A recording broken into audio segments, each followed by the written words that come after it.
Meu professor perdeu a linha na frente da turma toda. O que você faria no meu lugar? Minha professora da 7ª série, a senhorita Zien, tinha presenciado a morte de 26 crianças num massacre escolar. Encontraram ela tentando reanimar os corpos, desesperada, gritando: "Eu deveria ter protegido vocês." Quando passou a dar aula pra gente, fazia a turma treinar ficar escondida em silêncio por horas e criava um ranking das melhores pontuações de sobrevivência. Uma vez, ela jogou tinta vermelha em cima de um aluno que chorava e disse: "É isso que acontece com crianças barulhentas. Elas acabam se machucando e morrem." Depois daquele massacre no colégio vizinho, em que 26 crianças morreram sob responsabilidade da professora de matemática, senhorita Zien, ela foi flagrada tentando salvar quem já não tinha mais chance, repetindo: "Eu sou a professora de vocês. Eu deveria ter protegido vocês." 2 meses depois, virou nossa professora do 7º ano e, logo de cara, instalou travas reforçadas nas portas com o próprio dinheiro, além de montar mochilas de emergência com itens de primeiros socorros. Mas, já na 3ª semana, ficou diferente. Bastava o interfone tocar que ela se encolhia toda na parede,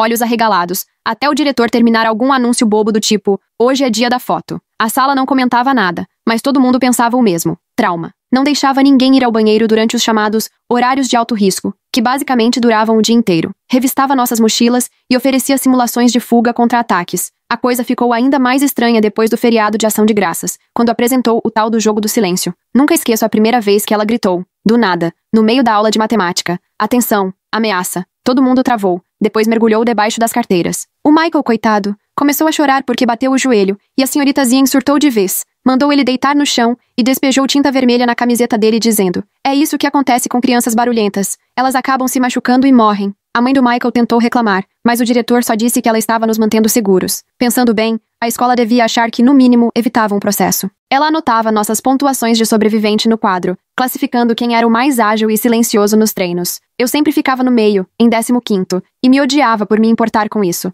Mas, quando vi o sorriso dela pros 5 primeiros, sentia vontade de ser melhor em ficar quieto. Enquanto a gente se escondia, ela contava histórias dos antigos alunos. O Tyler respirava alto demais. Ela sussurrava. Eu prendia a respiração, tentando não fazer barulho. Tinha que ficar só de meia na sala, porque tênis faziam barulho fatal. Ela cobriu as janelas com o que chamava de projetos de arte, mas na real, eram mapas de sobrevivência cheios de esconderijos e rotas de fuga. Um dia, ajudando a colar um desses mapas, percebi que minhas mãos tremiam. "Ótimo," ela disse. "O medo mantém você alerta." O almoço era nas carteiras, sempre nas posições de esconderijo, porque, segundo ela, ataques aconteciam nas trocas de aula. Até as matérias mudaram. Matemática virou cálculo de tempo de resposta. História virou relato de crianças que não conseguiram se esconder. Parei de fazer lição de casa. Que sentido tinha aprender álgebra se ela vivia dizendo que a maioria ali nem ia chegar ao 8º ano? Na última semana, antes de tudo desandar de vez, as coisas pioraram. Na segunda, ela trancou a Emma no armário de materiais para um treino individual e esqueceu dela por 2 horas. Eu estava no banheiro quando acharam a Emma, e nunca vou esquecer o jeito que ela saiu dali. Rosto vermelho, inchado, repetindo baixinho: "Eu fui boa, eu fiquei quieta." Vomitei na pia. Na terça, tivemos que escrever cartas de despedida para os pais, para caso não conseguíssemos sobreviver. Escrevi: "Eu amo vocês, mãe e pai," umas 50 vezes, sem conseguir pensar em mais nada. A Kate, sentada do meu lado, só desenhou o cachorro dela. Na quarta, ela exibiu imagens reais de tiroteios na lousa digital, apontando tudo o que as crianças fizeram de errado. O menino da frente fez xixi nas calças, e o cheiro tomou a sala, mas a senhorita Zien nem notou, só ficava repetindo o vídeo. "Viu? Ele correu errado." Quinta foi o dia inteiro de treino de silêncio. Ninguém podia falar, nem ir ao banheiro. Tinha criança chorando baixinho na hora do almoço, e ela só balançava a cabeça, satisfeita com a nossa técnica. Na sexta, mandou o bilhete para casa. "Semana que vem teremos treinos prolongados. Preparem-se." Minha mãe leu o recado 3 vezes no jantar. "Acho que devo ligar para alguém," ela repetia. Mas meu pai só dizia: "A senhorita Zien entende do assunto. Ela passou por isso." Eu queria gritar que a gente também estava passando, mas só pedi licença para sair da mesa. Quando a orientadora tentou interferir, a senhorita Zien retrucou que se algo acontecesse, a responsabilidade era dela. Na segunda de manhã, ela apareceu ainda mais tensa. Iniciou o tal código sobrevivência, barricou a porta em 30 segundos usando móveis já preparados e mandou mensagem pro diretor: "Está acontecendo de novo. Dessa vez estou pronta." As crianças usavam baldes escondidos para ir ao banheiro, porque ninguém podia sair da posição. Ela circulava pela sala de tesoura na mão, chamando aquilo de proteção de última instância, e repetia: "Nós estamos conseguindo onde minha turma falhou." Foi então que ouvimos: bang, bang, tiros. Senti meu rosto esbranquiçar. A senhorita Zien sorriu. Foi até a janela, espiando por uma fresta entre os mapas, e apertou ainda mais a tesoura nas mãos. O resto da turma ficou congelado debaixo das carteiras. Algumas crianças chorando sem fazer barulho. Ouvi a respiração da Emma ficar ofegante ao meu lado. Desde o episódio do armário, ela vivia com medo, de olho na porta. Mais um tiro lá fora, depois outro. O sorriso da senhorita Zian só aumentava. Ela olhou pra gente com um brilho estranho nos olhos. É agora, crianças. Tudo pelo que treinamos. Começou a empilhar mais carteiras na porta, reforçando a barricada. Lembrem das posições. Lembrem do treinamento. O Michael se encolheu ainda mais embaixo da carteira, a mancha de tinta vermelha na camiseta persistindo desde aquele dia horrível. A mãe dele até tentou tirar, mas nunca saiu. A Kate segurava a carta de despedida, aquela cheia de desenhos do cachorro. Via as lágrimas rolando no rosto dela, mas nenhum som. Todos nós aprendemos a chorar em silêncio. A voz do diretor saiu pelo interfone trêmula. Estamos em lockdown. Isso não é um treino. Professores, tranquem as salas. A senhorita Zien chegou a dar uma risada. Pegou a mochila de emergência e começou a espalhar os suprimentos na mesa, como se estivesse se preparando para uma cirurgia. Ataduras, torniquetes, aquela tesoura que ela sempre dizia que era para proteção. Eu me encolhi ainda mais no canto, querendo desaparecer. Minhas meias escorregavam no chão enquanto eu tentava me ajeitar. Sem sapatos, sem barulho. Exatamente como ela ensinou. A Sarah, que estava atrás de mim, tocou meu ombro. Ela mexeu os lábios dizendo alguma coisa, mas não consegui entender.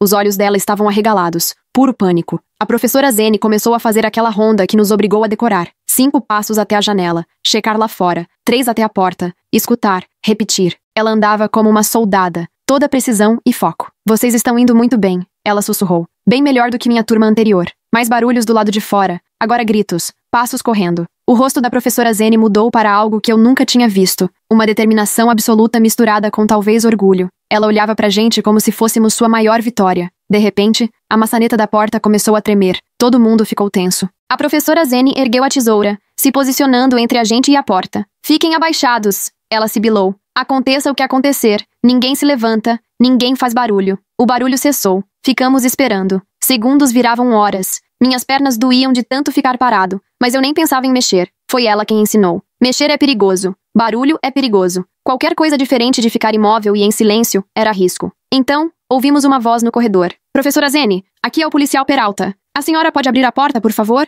Ela balançou a cabeça, pressionando as costas na barricada. É isso que eles falariam, murmurou pra gente. É exatamente isso que alguém diria pra tentar enganar. Professora Zene, houve um mal-entendido. Uns operários deixaram cair equipamento lá fora. Não tem ameaça. Por favor, abra a porta. Operários. Aquilo me gelou por dentro. Olhei para os colegas e vi que eles também estavam entendendo. Mas a professora Zene não acreditava. Apertou a tesoura com mais força, os dedos ficando brancos. Boa tentativa, respondeu. Mas eu não vou cair nessa. Essas crianças estão sob minha responsabilidade. Outras vozes se juntaram ao policial Peralta no corredor. Reconheci a voz da diretora, depois da orientadora. Repetiam. Acidente de obra, alarme falso, está tudo bem. Mas a professora Zene já estava em outro lugar, convencida de que era a nossa última linha de defesa. Virou pra gente, olhos arregalados. Eles querem que eu fale de novo. Querem que eu me distraia, mas dessa vez não vão conseguir. Começou a chorar, mas não largou a tesoura por nada. Da última vez não consegui salvar, mas dessa vez eu vou. As vozes lá fora ficavam mais insistentes. Alguém comentou que ia ligar para a pessoa de emergência dela. Outro sugeriu chamar a manutenção para arrombar a porta. Ela ouvia tudo e foi empilhando mais coisa contra a porta. Livros, cadeiras, até a impressora. A gente consegue esperar, disse para nós. Temos comida, temos água, dá para ficar aqui dias, se precisar. Abriu de novo a mochila, tirando barrinhas de proteína e garrafas. Viram? Planejei tudo. Emma começou a hiperventilar. O som era baixo, mas, na sala silenciosa, parecia um grito. O olhar da professora Zene foi direto para ela. Não, a gente treinou isso. Respira pelo nariz, devagar. Mas Emma não parava. O pânico tomou conta. Ela arfava, tremendo toda. A professora Zene foi até ela, ainda com a tesoura na mão. Você precisa ficar quieta. Se ouvirem, vão achar a gente. Eu queria ajudar a Emma, mas estava paralisado de medo, como todo mundo. Só dava para assistir a professora tentando acalmar, e ao mesmo tempo piorando tudo. Algo no jeito como ela reagia aos barulhos lá fora não batia certo. Parecia ouvir só o que queria ouvir, não o que estava acontecendo de verdade. O jeito como segurava a tesoura, chamando aquilo de proteção, enquanto a gente só sentia medo, me fazia questionar se ela realmente entendia a diferença entre proteger e se transformar no perigo. Continuava falando dos outros alunos, dos que morreram, dizendo que não ficaram suficientemente quietos, não ficaram imóveis. As batidas na porta aumentaram. Agora várias vozes tentando convencer. Mas ela já não estava mais ali. Tinha voltado para aquela outra sala, com outros alunos, lutando uma batalha que acabou faz tempo. Professora Zene, a voz do policial Peralta soou mais forte. Falei com sua irmã. Ela está vindo e quer falar com a senhora. Por um instante, isso pareceu atravessar o muro. O rosto dela suavizou. Helen? Sussurrou. Depois voltou a si e balançou a cabeça. Não, estão mentindo. A Helen nunca faria isso. Ela sabe que preciso cuidar deles. Olhou pra gente, o olhar pousando em mim. Você entende, não entende? Número 15. Você melhorou tanto. Você sabe por que a gente faz isso. Eu só balancei a cabeça porque não tinha como fazer outra coisa. Minha garganta estava tão seca que nem se quisesse conseguiria falar. Ela sorriu pra mim. um sorriso triste, desesperado, que me deu um aperto no estômago. O pessoal da manutenção chegou. Dava pra ouvir mexendo na porta. A professora Zene ficou mais agitada, conferindo as barricadas, mandando a gente ensaiar tudo de novo, rastejando pra debaixo das mesas, procurando onde se esconder melhor. Quando eles entrarem, ela instruiu: fiquem parados, não olhem, não respondam. Pode ser truque. Só saiam quando eu disser que está seguro. Kate levantou um pouco a mão, esquecendo da regra de não se mexer. Na hora, o olhar da professora se agarrou nela. O que foi? Disparou. A voz da Kate era quase um sussurro. Preciso ir ao banheiro. Usa o balde. A gente treinou isso. Mas todo mundo vai ouvir. Melhor ouvirem isso do que seus gritos se te acharem no corredor. Kate começou a chorar, mas bem baixinho, tremendo. Michael se encolheu embaixo da mesa. Sarah balançava pra frente e pra trás. A respiração da Emma só piorava. A gente estava desmoronando. E a professora Zene não via. Ou talvez visse, mas achasse que ainda era melhor do que o que já tinha vivido. As dobradiças da porta gemiam sob o trabalho da equipe de manutenção. A professora Zene se colocou à nossa frente, tesoura erguida, pronta para nos defender de um perigo que só existia na cabeça dela. Lembrem-se, avisou, mantendo a voz firme apesar de tudo. Não vou deixar ninguém machucar vocês. Não de novo. O barulho da furadeira ecoava nas dobradiças de metal, enquanto ela apertava a tesoura com tanta força que o braço inteiro tremia. De repente, recuou da porta e, num gesto desesperado, nos empurrou para o canto. Emma começou a chorar baixinho, mal conseguindo respirar de tanto nervosismo. Viu o rosto da professora Zene se contorcer entre medo e determinação, como quem trava uma luta interna impossível de vencer. Assim que a primeira dobradiça se soltou, ela soltou um grito sufocado e se apressou a arrastar a pesada mesa do professor para tentar bloquear a entrada. A mochila de emergência se abriu no meio da confusão, espalhando gás e antisséptico pelo chão sem que ela percebesse. Só pensava em empilhar móveis, fazendo sua fortaleza ficar cada vez maior. Michael vomitou e o cheiro tomou conta da sala na hora. Algumas crianças começaram a engasgar. A professora Zene se virou de repente, olhos esbugalhados, e rastejou até Michael, tapando a boca dele mesmo já tendo passado. Sussurrava desesperada que precisávamos ficar em silêncio, porque o inimigo podia seguir nosso cheiro. Michael ficou paralisado de medo, olhos arregalados acima da mão dela. Quando a segunda dobradiça cedeu, as vozes no corredor ficaram mais próximas. Ouvi a dona Peterson, da sala do lado, perguntando o que estava acontecendo. Alguém sugeriu chamar os bombeiros. A professora Zene ouviu tudo, largou Michael e correu de volta para a barricada, tentando empurrar um arquivo pesado contra a porta que já começava a ceder. Kate não aguentou mais. Tentou engatinhar até o balde no canto, mas as mãos tremiam tanto que acabou derrubando o balde. O barulho metálico ecoou e a professora Zene se virou, o rosto tomado pelo pânico e raiva, apontando a tesoura para Kate, que congelou no meio do caminho. Por um instante, ninguém nem respirou. Depois, a professora Zene pareceu lembrar que éramos só crianças, não ameaças. Baixou a tesoura, as mãos ainda trêmulas, e fez sinal para Kate voltar ao lugar. Ela rastejou de volta, deixando uma poça no caminho. Meu coração apertou de vergonha por ela. A porta começou a abrir, e a luz do corredor foi invadindo a sala pela fresta que crescia. A professora Zene se jogou contra a barricada, mas do outro lado, a equipe de manutenção era mais forte. Centímetro por centímetro, foram abrindo a porta. Dava para ver as sombras se movendo lá fora e ouvir adultos discutindo os procedimentos de evacuação. Alguém comentou que os paramédicos já estavam de prontidão. A professora Zene se virou para nós uma última vez, lágrimas misturadas ao suor escorrendo pelo rosto. Olhou um por um, como se quisesse guardar nossos rostos na memória, como se fosse uma despedida. Levantou a tesoura de novo, agora apontada para a porta, pronta para enfrentar qualquer um que entrasse. Por fim, a porta cedeu de vez. O policial Peralta entrou primeiro, com as mãos levantadas em sinal de paz, seguido pelo diretor,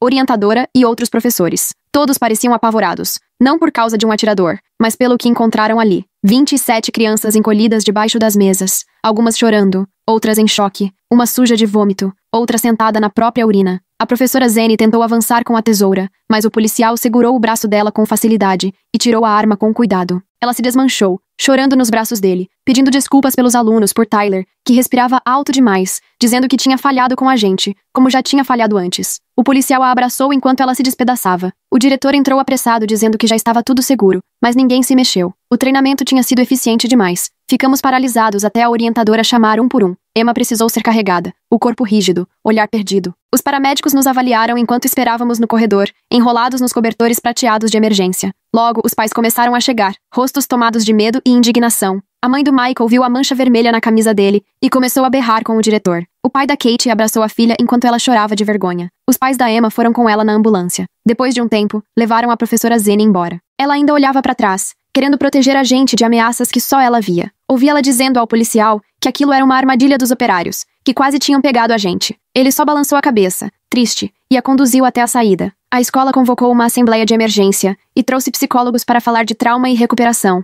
Mas como eles poderiam entender? Passamos meses presos no pesadelo da professora Zene, aprendendo a ter medo até do som da própria respiração. Todos os dias treinávamos para morrer. Naquela noite, Meus pais sentaram um de cada lado da minha cama. Minha mãe fazia carinho no meu cabelo e meu pai segurava minha mão. Pediram para eu contar tudo. Então contei. Das notas de sobrevivente, do almoço escondido, das cartas de despedida. Minha mãe chorou. O maxilar do meu pai ficou tão tenso que achei que fosse quebrar os dentes. No dia seguinte, não me obrigaram a ir para a escola, e a maioria dos outros pais também não. O estacionamento estava quase vazio. Colocaram uma professora substituta, Dona Young, que parecia até gentil, mas os poucos alunos presentes só ficavam olhando para ela, esperando algum grito de alerta. Emma não voltou por 2 semanas, e quando voltou, estava ainda mais quieta, se é que isso era possível. Sentava sempre no fundo, de onde podia ver todas as saídas. Num simulado de incêndio, ela se trancou no banheiro por 1 hora. Os pais do Michael mudaram ele para uma escola particular do outro lado da cidade. A mãe dele mandou uma carta para o conselho escolar contando tudo o que aconteceu, falando em tortura psicológica e colocar crianças em risco. A carta rodou na reunião da associação de pais e deixou todo mundo revoltado. Kate começou a fazer terapia e contou que a psicóloga a fazia treinar ir ao banheiro sem sentir vergonha, o que parecia bobo até eu perceber que também ficava segurando o dia inteiro, com medo de pedir para sair. Todos nós aprendemos a ignorar até as nossas necessidades mais básicas. O conselho escolar convocou uma reunião especial, e os pais lotaram o auditório. Um a um, os pais subiam ao palco para contar o que os filhos tinham vivido. Minha mãe foi também, a voz embargada, lendo a carta de despedida que escrevi. Outros mostraram as cartas dos filhos. Alguns só ergueram fotos das manchas de tinta vermelha que não saíam das roupas. O diretor tentou se explicar. Falou sobre a experiência da senhorita Zenny, sobre como ela era especializada em situações de sobrevivência. Mas os pais não engoliram. O pai de um aluno, um homem grandão com o logo de uma construtora na camisa, se levantou e perguntou em voz alta como pintar crianças de vermelho era algum tipo de especialização. O diretor ficou sem resposta. Disseram então que a senhorita Zenny estava afastada por tempo indeterminado, que estava recebendo ajuda, tratamento profissional para o trauma dela. Mas e o nosso trauma?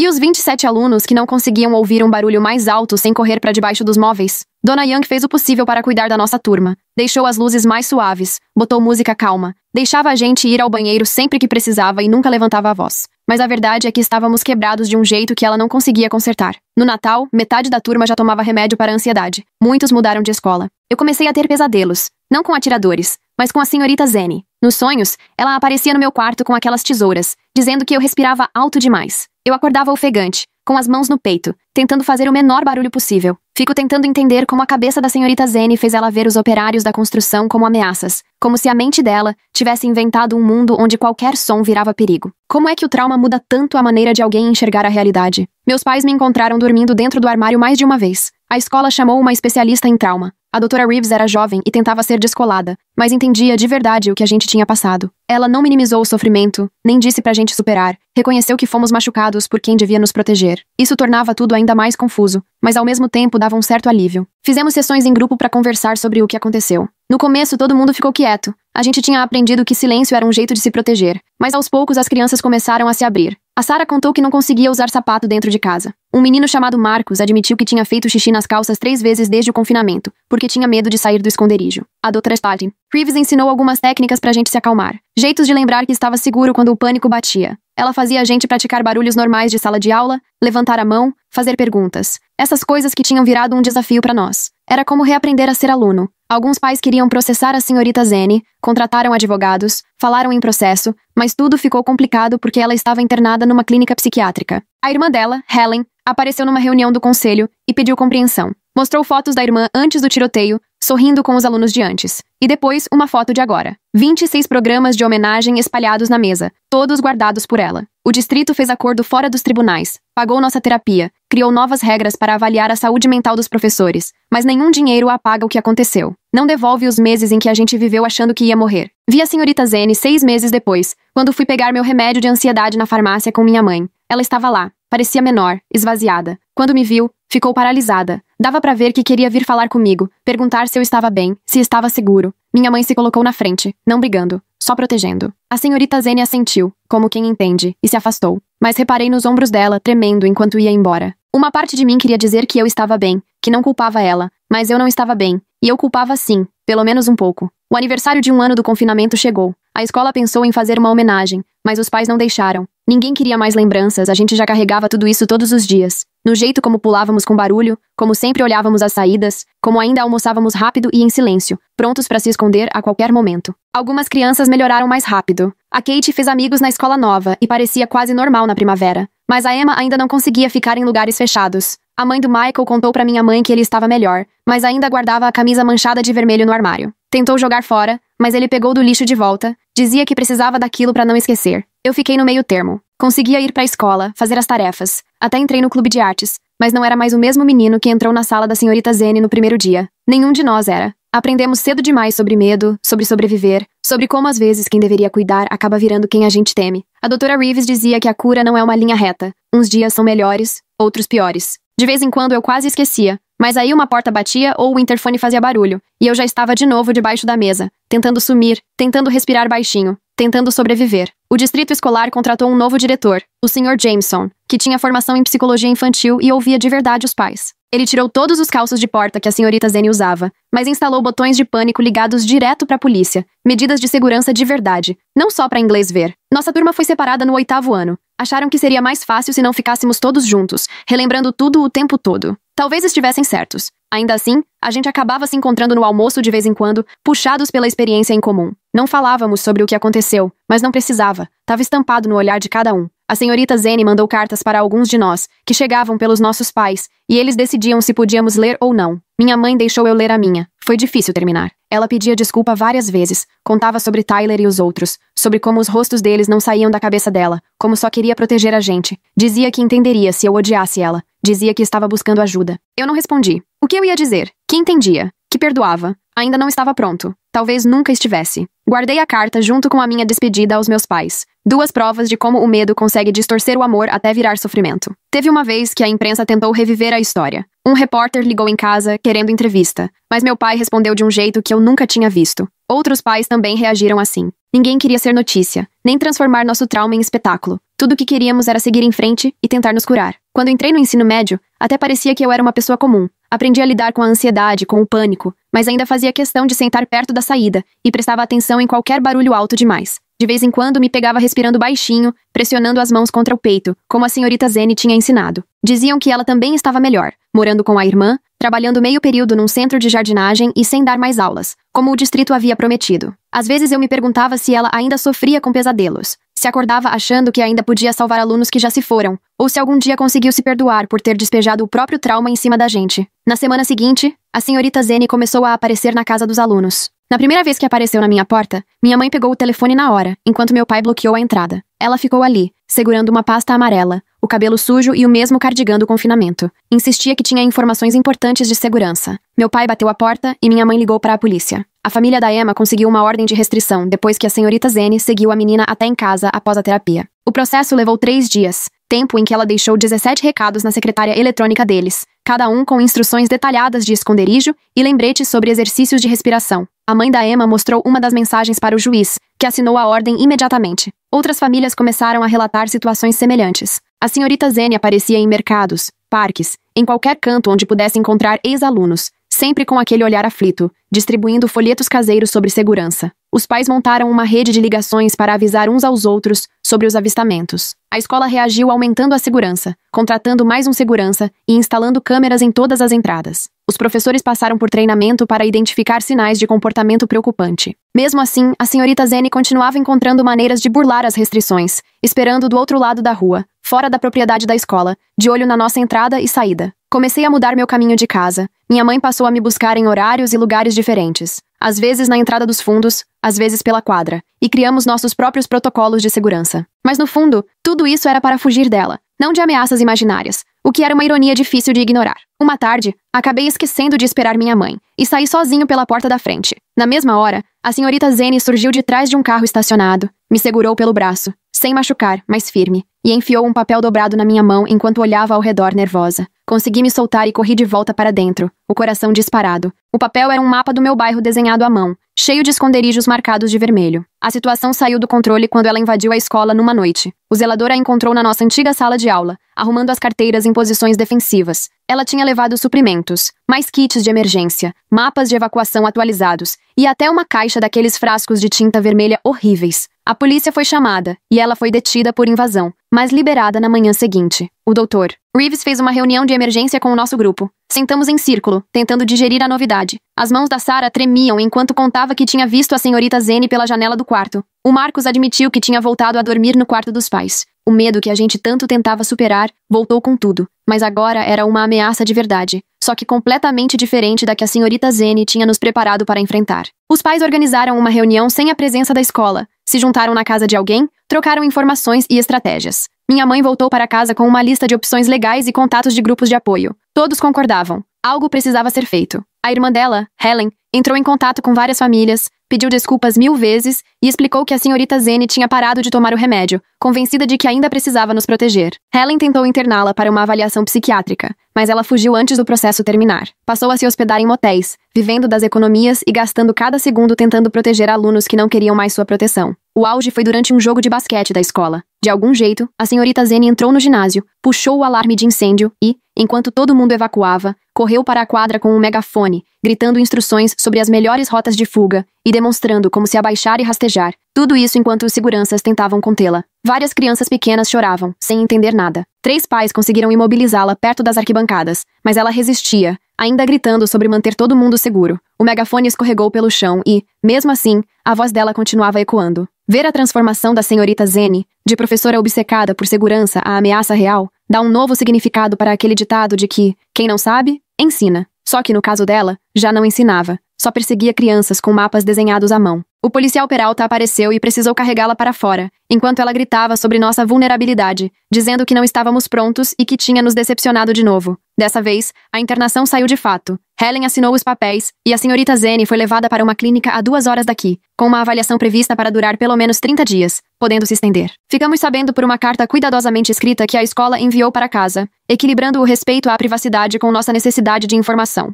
O clima de alívio dentro da sala era quase palpável. As crianças voltaram a levantar a mão sem medo, ir ao banheiro virou algo corriqueiro, e até deixar um lápis cair deixou de ser motivo para pânico. A professora Young foi aos poucos tirando os equipamentos de segurança exagerados e trocando os mapas de sobrevivência da senhorita Zene por trabalhos artísticos dos próprios alunos. Só que a recuperação não aconteceu de uma hora para outra. A Emma ainda preferia sentar perto da porta, e a camisa do Michael, manchada de vermelho, continuava guardada no armário como se fosse um lembrete do que aconteceu. Eu me pegava checando janelas e portas, não atrás de ameaças ou atiradores, mas esperando ver a senhorita Zene aparecer. Os hábitos que ela ensinou ficaram tão enraizados que viraram parte do nosso instinto. O Dr. Reeves trouxe algumas técnicas de terapia de exposição. Começamos a fazer barulho de propósito, batendo o pé, batendo palmas, coisas assim. No início parecia estranho, quase como se estivéssemos desobedecendo, e dava medo. Algumas crianças não conseguiram participar. Lembro da Kate chorando na primeira vez que pediram para ela gritar, mas aos poucos fomos reaprendendo a ocupar o espaço sem medo. O distrito escolar passou por uma investigação pesada. Descobriram que sinais claros sobre o estado mental da senhorita Zene tinham sido ignorados por meses. Professores já tinham levantado preocupações, que foram simplesmente deixadas de lado, e as reclamações dos pais nem foram levadas a sério. O diretor, aquele que vivia chamando ela de especialista, pediu demissão em silêncio, nas férias de inverno. Nossos pais foram atrás de justiça do jeito certo. Não perderam uma reunião do conselho escolar, falaram nas audiências públicas e exigiram mudanças concretas nas regras. No fim, o distrito aceitou fazer avaliações obrigatórias de saúde mental para todo mundo que trabalhava lá, investiu em treinamento para reconhecer quem estava sofrendo com traumas, e criou um protocolo mais claro para lidar com reclamações dos pais. Algumas famílias resolveram sair do distrito de vez. Os pais do Michael já tinham colocado ele numa escola particular, e outros fizeram o mesmo. Nossa turma, que era de 27 alunos, ficou reduzida a 19 até a primavera. As carteiras vazias serviam de lembrança do estrago, mesmo sabendo que aquelas crianças estavam vivas, só tentando se recuperar em outro lugar. Eu aprendi a lidar com meu medo constante usando técnicas específicas. Quando percebia que estava procurando algum perigo, listava 5 coisas seguras ao meu redor. O relógio, o quadro branco, minha mochila, a janela mostrando um dia bonito, o sorriso de um amigo. Isso me puxava de volta para o presente, me ancorava na realidade e não nos perigos inventados pela senhorita Zene. O mais difícil era explicar para quem não estava na nossa sala por que a gente reagia diferente às coisas, se assustava fácil com um aviso, comia correndo no almoço. Como resumir meses de condicionamento psicológico? A maioria só dizia que tinha tido uma professora muito rígida, e deixava por isso mesmo. Na primavera, a Helen mandou outra carta contando como a senhorita Zene estava evoluindo. Parece que ela começou a entender o quanto nos machucou e queria pedir desculpas, mas os médicos disseram que o contato direto não era indicado. A Helen mandou uma foto dela trabalhando na horta da clínica, com cara de quem estava melhorando, mas ainda meio abatida, com aquele olhar triste. Quando nosso 7º ano acabou, A sala tinha criado uma espécie de laço estranho. Não éramos exatamente amigos, mas a gente se entendia de um jeito diferente. Cuidava uns dos outros discretamente, especialmente nos simulados de incêndio ou quando aparecia um professor substituto. Éramos sobreviventes de algo que só a gente sabia o peso. Ir pro 8º ano ajudou muito. Misturar com alunos novos tirou um pouco da intensidade daquela experiência coletiva. Quem não conhecia nossa história tratava a gente como qualquer aluno, e isso dava espaço pra gente praticar ser normal, sem carregar tudo aquilo em cada conversa. O Sr. Jameson, novo diretor, foi trazendo mudanças boas aos poucos. Ele realmente investiu em criar um ambiente seguro, sem aquela tensão constante. Os procedimentos de emergência continuaram, mas viraram rotina, não mais uma preparação para algo terrível. Os professores fizeram treinamento de verdade para lidar com traumas, e isso mudou o clima. No ano seguinte, vi a Emma na orientação do ensino médio. Ela ainda gostava das cadeiras perto das saídas, mas já conseguia ficar tranquila em qualquer lugar da sala. A gente trocou um aceno, sem tocar no assunto da senhorita Zene. Aquela fase estava ficando para trás, apesar de algumas marcas terem ficado. No verão, o distrito entrou em acordo com todas as famílias. O dinheiro não mudou a vida de ninguém, mas cobriu a terapia, e principalmente, foi um reconhecimento de que houve dano. Mais importante, prometeram não repetir os mesmos erros. Criaram um comitê de supervisão novo, incluindo pais que realmente podiam opinar nas decisões sobre segurança. A senhorita Zene continuou em tratamento, depois passou a morar com a Helen, indo só para consultas. As ordens de restrição seguiram, mas ela nunca tentou nenhum contato. De vez em quando, eu me perguntava se ela ainda pensava na gente, se ainda sentia aquela urgência de proteger crianças de perigos que talvez nunca acontecessem. Nossa história nunca virou notícia, nem foi exemplo para mudanças enormes. Éramos só 27 alunos que sobreviveram ao colapso de uma professora, e que entenderam cedo demais que boas intenções podem machucar. A gente se adaptou porque era necessário, achando um novo jeito de ter segurança depois de alguém, achando que fazia o melhor, ter tentado tirar isso de nós. Anos depois, ainda me pego respirando devagar em situações de estresse, mas lembro das técnicas da Dra. Reeves, me ancorando no presente e voltando ao normal. Todo mundo carrega pedaços daquele ano, mas aprendemos a conviver com isso e seguir em frente, apesar do peso. No fim das contas, a verdadeira sobrevivência não foi se esconder nem ficar em silêncio, mas continuar depois de ver alguém em quem a gente confiava, misturar o próprio trauma com o nosso. Obrigada por ter ficado comigo hoje enquanto a gente questionava tudo. Foi bom pra pensar, viu? Até a próxima. Curte o vídeo, isso ajuda mais do que você imagina.